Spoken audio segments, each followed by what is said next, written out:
I will lay down the law, 'cause I feel the power, but you won't.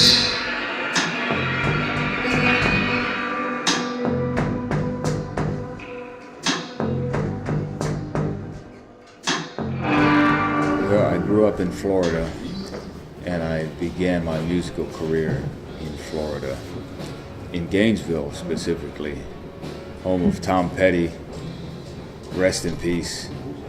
I never really liked him. I was at university, and some of my mates and I formed a group, and we started touring that group around the States, and we quite enjoyed it. It was refreshing to see new things. And when that came to its natural end, I'd met some folks in Detroit, and that seemed like an interesting avenue, and so I moved to Detroit, and I lived there for about 5 years. Uncompromising, sweat streaming from your brow as you grow, with pleasure and pain.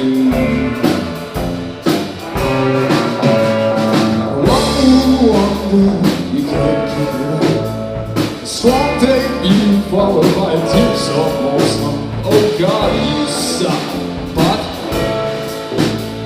still, there was a long time.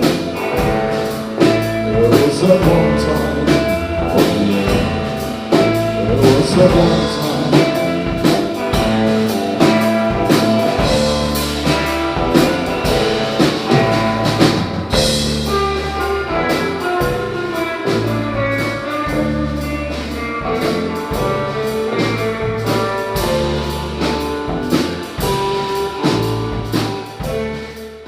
Stripes had just kind of hit in a very big way, and people were looking to Detroit for interesting things, and lo and behold, there was plenty of interesting things to be had in Detroit, and I was one of them.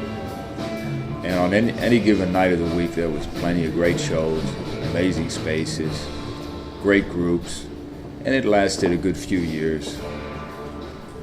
Eventually, it came to an end, as all good things must. And the scene just kind of dried up, and that's when it was time to split once again.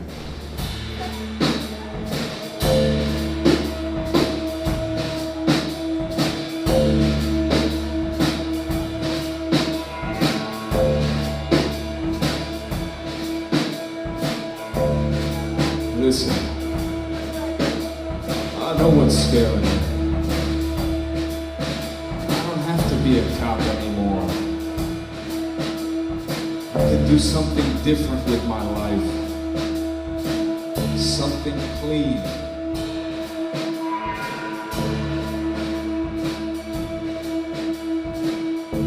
I think that's good. No one should have to live their life the way you've been living it, Pete. You wouldn't have to carry a gun anymore. Why don't you put it away? I just needed a change. I needed a change of scenery. Brussels, although I'd never been there before, it struck me as a place where one could disappear for a little while. And that's exactly what I did, I suppose. I disappeared for a great long while, and then I eventually reappeared with a new group, largely local musicians from Brussels. And that group eventually would evolve and go on the road, and that's how we found ourselves in France, and that's how we found ourselves here.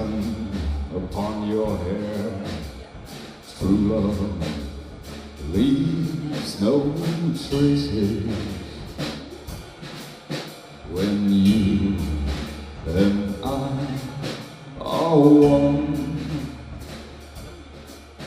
it's lost in our embraces. Oh, this man,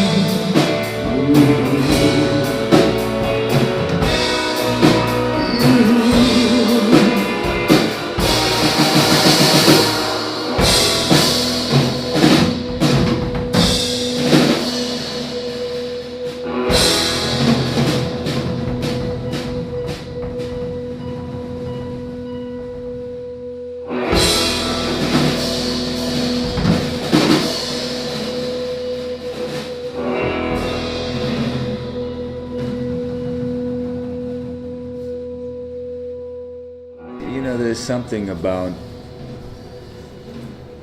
this goes back really to the romantic poets of the early 19th century, and it goes through to the decadence and the symbolists around the late 19th century. There's something about this détournement of the idea of failure, of turning failure and rejection into a badge of honor, that is very compelling for young people like myself who were failures, who nobody liked, who couldn't get no respect. And so people like me seized on that ethos. And that became a guiding light during some of the darkest moments of my life.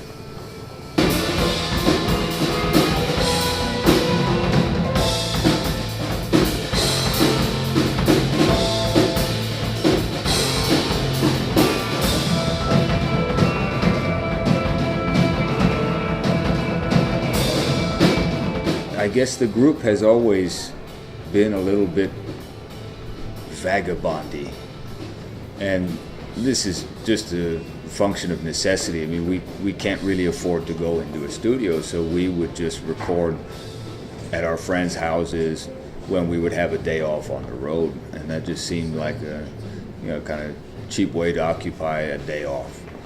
And so we did a double album in that fashion that was recorded in 5 or 6 different places, and it seemed to be a pretty solid way to operate. We worked with a lot of different people, and so we continued that tradition with the new record, The Future Lasts a Long Time, which was recorded in Melbourne, Australia, in Athens, in Los Angeles, in Luxembourg, in Brussels, in Amsterdam. I mean, there's contributions from all over the place, and musicians come from all over the place, and they're people that we've met in the course of our travels, really. Boon companions, comrades, all love them. I just like to keep busy. I mean, it's all I do, and this is all I've done for about as long as I can remember. But it takes its toll. You can't do that forever, and this is why I've decided this album is, at least for the moment, is going to be the last, and then I'm going to look for a new reality and try to do something different with my life, something clean.